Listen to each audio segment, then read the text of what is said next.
Jackson make me a 5-string, so when I played Hang Range, right? Because I had to record it with a 4-string. I had to tune it down, record the front half of the tune, and then when that was done, tune it up and record the back half of the tune, right?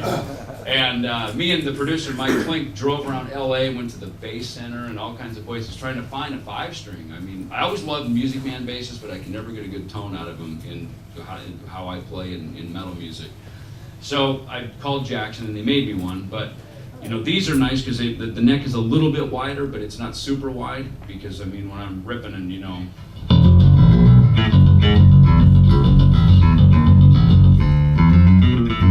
playing all this Rest in Peace stuff, man, it's like, you know, I'm playing a lot of notes, you know, through some of this stuff, and it's pretty progressive. So to have a little bit narrower neck has really helped a lot, and it's just a standard 34-inch, which, quite honestly, I like 35-inch for scale length, especially for a 5-string. I mean, to me, you can hear it, and it doesn't, you know, it's a little thuddy. It doesn't resonate quite as well. But I made the sacrifice on the B string because I don't play that many 5-string parts throughout the set. I made the sacrifice on that to keep it 34-inch to make sure that all the rest of the notes were, you know, those things that I was playing throughout the rest of the night were actually easy enough to play and not just rip the crap out of my hands. Because the modulus that I had was a 35-inch, it's great sounding bass, but man, it was just killing me, you know, killing my hands. So that's the story on these. Available in silver and black. Not all colors. All right, hey, I'm going to play a couple of other things. Well, I want to just touch base real quick on a couple of arpeggio things, and then I'll wrap up with a final tune that kind of wraps everything all together. Play that little Ellefson thing. Again, yeah, go ahead and just play that. Just kind of just putting the bass out front again with as the melodic instrument. Go back. Here, one more time. Get it? The touch screens are overrated in my opinion. I'm old school, I like knobs.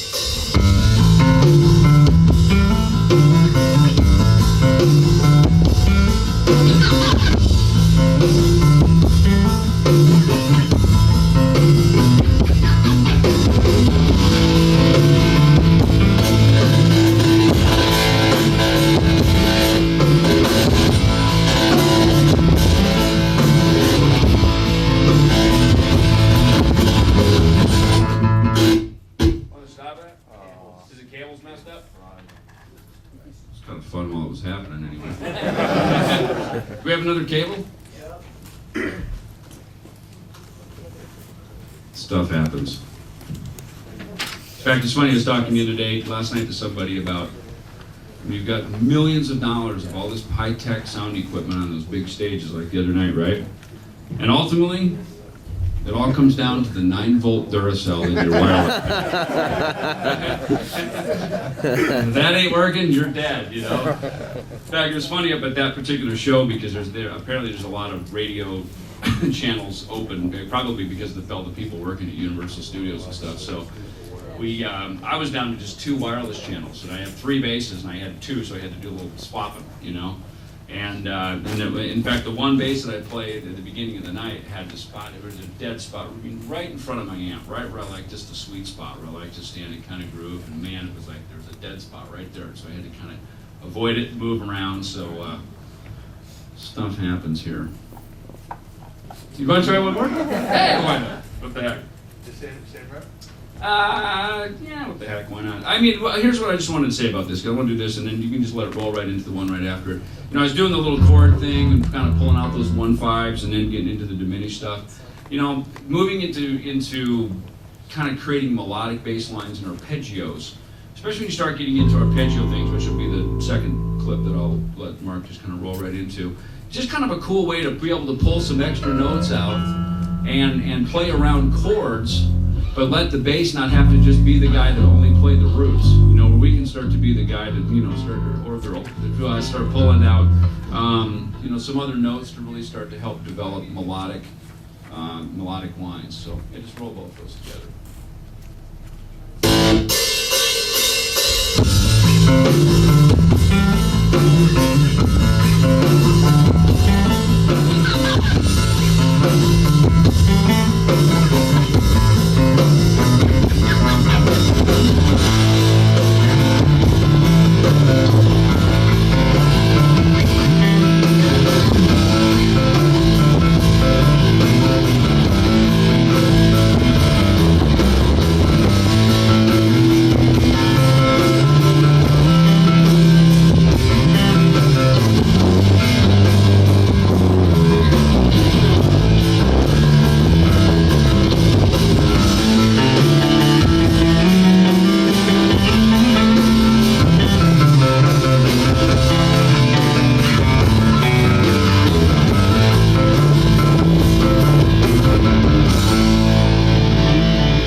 Who says the bass can't be pretty? Right? Just up front. Yeah. I have an answer. You lost your voice. You lost your voice. Yeah, I'm looking for Okay. it. The song, My Last Word. Mm-hmm. There was a lot of bass in Mm-hmm. the verses, Right. and I would like to see. Sure. Yeah, he's talking about there's a song on the Megadeth Peace Cells album called My Last Words, and that's in the intro.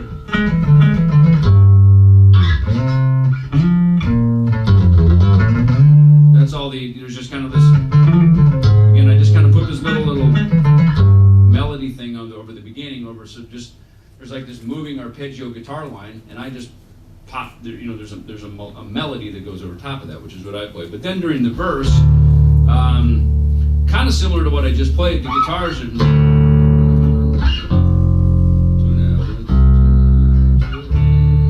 and so the guitars are just kind of hitting these power chords. And so over top of that, I'm just ripping this pentatonic thing.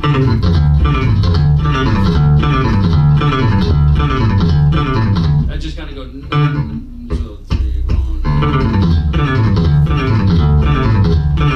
That's all it is. It's just over and over and over and over and over like a typewriter. I'm just playing that thing over and over. And it's hard to do until it's funny how some things you get into the pocket and you get in the groove and it just sort of pushes you downstream. We actually played it last month in San Francisco. I kind of winged it.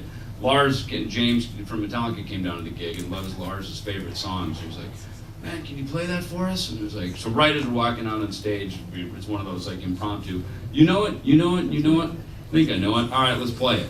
So we winged it out, and it's good to stay up on the catalog of material. So I try to stay up on all the past stuff that I played on, at least enough to know it when Maor and Lars asked for it. So at least I kind of know what it is. So, but that, it's funny. A lot of that kind of stuff, again, that was just like ripping, that again, just a simple, nice little pentatonic lick. But being able to have some other things to be able to play over the guitars, because very seldom in our band do the guitars be the static instrument and the bass gets to move. Oftentimes it's the guitars playing a lot of stuff and the bass ends up having to be static. So it is fun. You get to step up and rock out like that. So. I better shut down here. We're going to play one more song, and then from here we're going to go over to the Harkey booth. Is that right? We're going to go hang over at the Harkey booth. So, and I think he's got to do his giveaway. So he's got some stuff. Yeah, there he is. He wants to give you some stuff. So, so anyway, thank you very much for coming into the clinic and flying on this.